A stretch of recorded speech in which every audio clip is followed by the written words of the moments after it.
Facebook পেজে দেয়া স্টেটমেন্টের পর বৈষম্যবিরোধী ছাত্র আন্দোলন তাদের পূর্ববর্তী অবস্থান থেকে পুরোপুরি সরে এসেছে, বলা যায় 180 ডিগ্রি সরে এসেছে। এমনকি দুদিন আগে তাদের ভেরিফাইড ফেসবুক পেজে দেয়া পোস্ট তারা সরিয়ে নিয়েছে এবং তাদের সর্বশেষ পোস্ট অনুযায়ী মনে হতে পারে তারা তাদের সংগঠনের বৈষম্যবিরোধী ছাত্র আন্দোলনের আহ্বায়ক হাসনাত আবদুল্লাহ এবং উপদেষ্টা আসিফ মাহমুদকে ষড়যন্ত্রকারী হিসেবে চিহ্নিত করছে। এতটা তারা তাদের আগের অবস্থান থেকে সরে এসেছে। 32 নম্বরের ঘটনা এবং এরপর সারা দেশে যা ঘটেছে তাতে সরকার বেশ বিব্রত বোঝা যাচ্ছে। প্রধান উপদেষ্টা ডক্টর মোহাম্মদ ইউনূস একের পর এক স্টেটমেন্ট দিচ্ছেন তার ভেরিফাইড ফেসবুক পেজে এবং transparency international, human rights watch তারা এই ঘটনাগুলো নিয়ে যে বিবৃতি দিয়েছে সেটা সরকারকে রীতিমতো বিব্রত করেছে। হিউম্যান রাইটস ওয়াচ বলছে ধ্বংসযজ্ঞ থামাতে ব্যর্থ হয়েছে বাংলাদেশের অন্তর্বর্তীকালীন সরকার। ট্রান্সপারেন্সি ইন্টারন্যাশনাল বলছে বিবৃতি নির্ভর নির্লিপ্ততা নয়, সরকারের কার্যকর ভূমিকার আহ্বান টিআইবির অর্থাৎ ট্রান্সপারেন্সি ইন্টারন্যাশনাল বাংলাদেশের। এটা তারা ধানমন্ডি 32 সহ দেশের বিভিন্ন স্থানে ভাঙচুরের প্রেক্ষিতে এই কথাগুলো তারা বলেছে। প্রধান উপদেষ্টা তার সর্বশেষ স্টেটমেন্টে বলেছেন হাসিনার পরিবারের সম্পত্তি ধ্বংস বা কোনো নাগরিকের উপর আক্রমণ থেকে বিরত থাকুন এবং এরপরই বৈষম্যবিরোধী ছাত্র আন্দোলন তাদের পূর্ববর্তী অবস্থান থেকে পুরোপুরি সরে এসেছে এবং তাদের সর্বশেষ ফেসবুক স্ট্যাটাস ছাত্র জনতা এক হও, দেশ গড়ার শপথ নাও, প্রত্যেক অঞ্চলে মব উস্কানো ষড়যন্ত্রকারীদের রুখে দাও। তৃতীয় লাইনটা এমন, প্রত্যেক অঞ্চলে মব উস্কানো ষড়যন্ত্রকারীদের রুখে দাও। 32 নম্বরে যেদিন বাড়ি ভাঙা হলো শেখ মুজিবের এবং সেদিন সুধা সদর সহ সারা দেশে বিভিন্ন জায়গায় বাড়ি ভাঙচুর করা হয়েছে আওয়ামী লীগের নেতাদের, কোনো কোনো ক্ষেত্রে অগ্নিসংযোগের ঘটনা ঘটেছে এবং এরপর এই ঘটনা কন্টিনিউ করছে। এবং হাসনাত আবদুল্লাহ সেই রাতে সন্ধ্যা 7টার দিকে ফেসবুকে স্ট্যাটাস দিয়েছিলেন আজ রাতে বাংলাদেশ ফ্যাসিবাদের তীর্থভূমি মুক্ত হবে।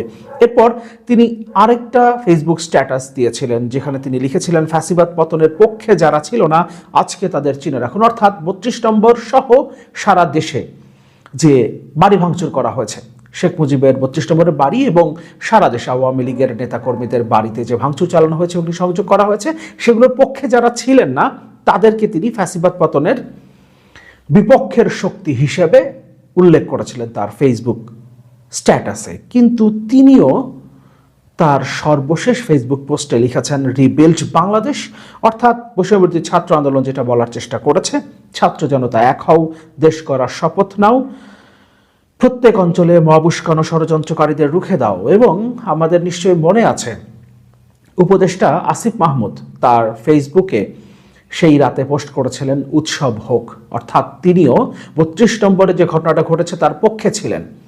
অর্থাৎ মব উস্কে দেওয়ার যে কথা বলা হচ্ছে, যে ষড়যন্ত্রের কথা বলা হচ্ছে, সেটা সেই রাতে হাসনাত আবদুল্লাহ কিংবা আসিফ মাহমুদের ফেসবুক পোস্ট থেকেই উস্কানিগুলো এসেছিল।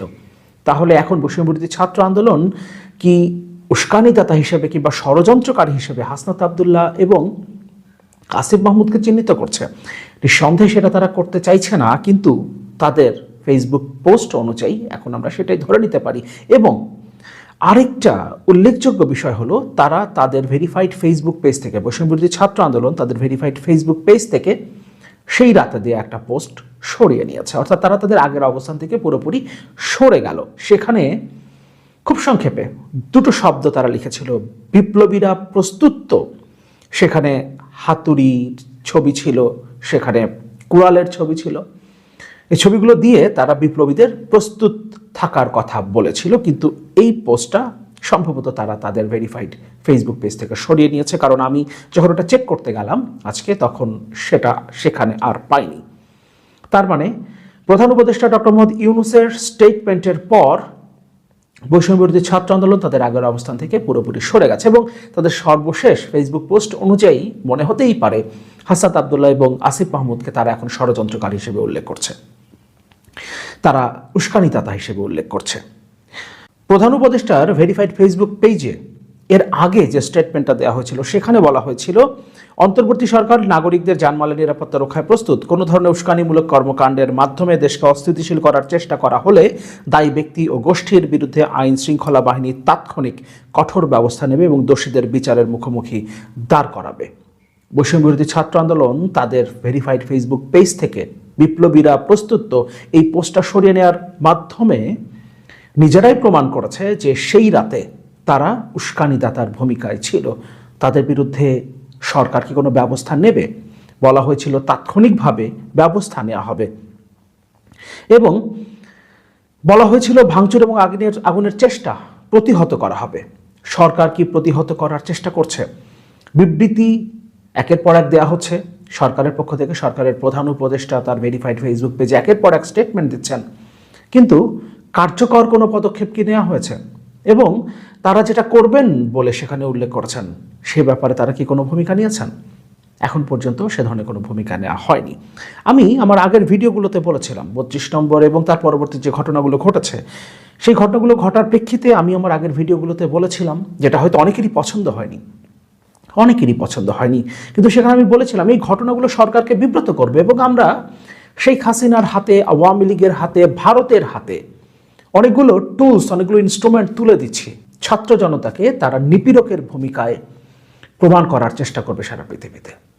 এমনকি যে ঘটনাগুলো ঘটছে এগুলো জঙ্গি কর্মকাণ্ড হিসেবে সারা পৃথিবীতে তারা উপস্থাপন করার চেষ্টা করবে, প্রতিষ্ঠা করার চেষ্টা করবে। এবং ট্রান্সপারেন্সি ইন্টারন্যাশনালের বিবৃতি আমরা দেখেছি, আমরা হিউম্যান রাইটস ওয়াচের বিবৃতি দেখেছি, এমনকি বেশ কয়েকজন বিশিষ্ট নাগরিক বাংলাদেশের তারা 32 নম্বরে যে ঘটনাটা ঘটেছে তারা নিন্দা জানিয়েছেন। শুধুমাত্র 32 নম্বরের ঘটনা না, এরপর সারা দেশে যে ঘটনাগুলো ঘটছে, যে ভাঙচুর এবং অগ্নিকাণ্ডের ঘটনাগুলো ঘটছে সেগুলো নিন্দা জানিয়েছেন এবং বিচারের দাবি করেছেন। অর্থাৎ আমরা নিজেদেরকে আবার বিচ্ছিন্ন করে ফেলছি, আমরা আবার বিভিন্ন শিবিরে নিজেদেরকে ভাগ করে ফেলছি এবং যারা উস্কে দিচ্ছে সেই বৈষম্যবিরোধী ছাত্র আন্দোলন, এমনকি যে হাসনাত আবদুল্লাহ, আসিফ মাহমুদের পক্ষে তারা এতদিন কথা বলেছে, জুলাই আগস্ট মাসের পর থেকে এখন পর্যন্ত তারা তাদের পক্ষে ছিল, তারা এখন তাদের বিচার দাবি করছে। সুতরাং দেশকে, দেশের মানুষকে, দেশের বিভিন্ন অংশকে আমরা বিচ্ছিন্ন করে ফেলছি, একে অন্যের মুখোমুখি দাঁড় করিয়ে ফেলছি।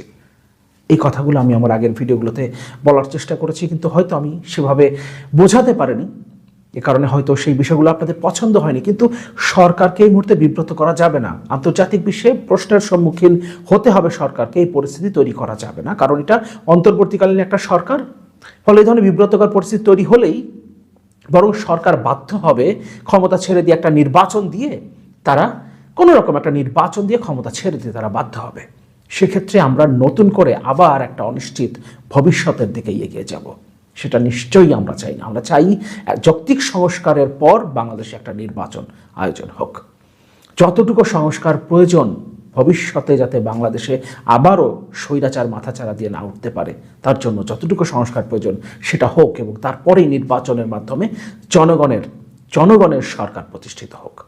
জনগণ ভোট দিয়ে যাদেরকে নির্বাচিত করবে তারাই জনগণের দায়িত্ব নিক, সেটা আমরা চাই। কিন্তু সরকার যদি এখন বিব্রত হয়, হিউম্যান রাইটস ওয়াচ, ট্রান্সপারেন্সি ইন্টারন্যাশনালের মতো প্রতিষ্ঠান, আন্তর্জাতিক আরও সংগঠন হয়তো সামনের দিনে 32 নম্বর এবং এছাড়া অন্যান্য যে ঘটনাগুলো ঘটেছে সেগুলোর বিরুদ্ধে হয়তো তারা তাদের অবস্থান নেবে, তারা হয়তো নিন্দা জানাবে, তারা হয়তো বিচার দাবি করবে। তখন সরকার, শুধু সরকার কেন, বাংলাদেশের জনগণও নিশ্চয়ই হাসনাত আবদুল্লাহ কি আসিফ মাহমুদের বিচার চায় না, কারণ তাদের নেতৃত্বেই 24-এর এত বড় একটা অভ্যুত্থান হয়েছে। অনেক ক্ষেত্রে হয়তো তাদের সাথে আমাদের মতানৈক্য হবে, সে ব্যাপারগুলোতে হয়তো আমরা কথা বলবো, অনেক বিষয়ে হয়তো বা আমরা সমালোচনা করব, কিন্তু তারপরেও আমরা দিন শেষে ঐক্যবদ্ধ থাকব, আমরা একে অন্যের পাশেই থাকব। এটাই আমাদের নতুন বাংলাদেশ শিক্ষা দেয়। কোনো এক পক্ষ যখন শক্তিশালী হয়ে ওঠে তখন সেই পক্ষের সমালোচনা করা যাবে না। এভাবে যে দেশটা চলেছে সেই দেশটা এভাবেই চলবে যদি আমরা অভ্যুত্থানের শক্তিগুলো যদি ভুল করে তাদের সমালোচনা না করি। এ কারণে আমরা সমালোচনা করে যাব, কিন্তু আমরা অবশ্যই চাইবো না তারা বিতর্কিত হোক, অবশ্যই তাদেরকে বিচারের মুখোমুখি তো আমরা করতে চাইবো না। কিন্তু সরকার নানা দিক থেকে চাপের মধ্যে পড়বে, সরকারও নিশ্চয়ই তাদের বিচারের মুখোমুখি করতে চাইবে না, আবার বিচারের মুখোমুখি করবার জন্য নানান দিক থেকে চাপ আসবে। সুতরাং এই ধরনের ঘটনাগুলো ঘটা থেকে আমরা যতটা বিরত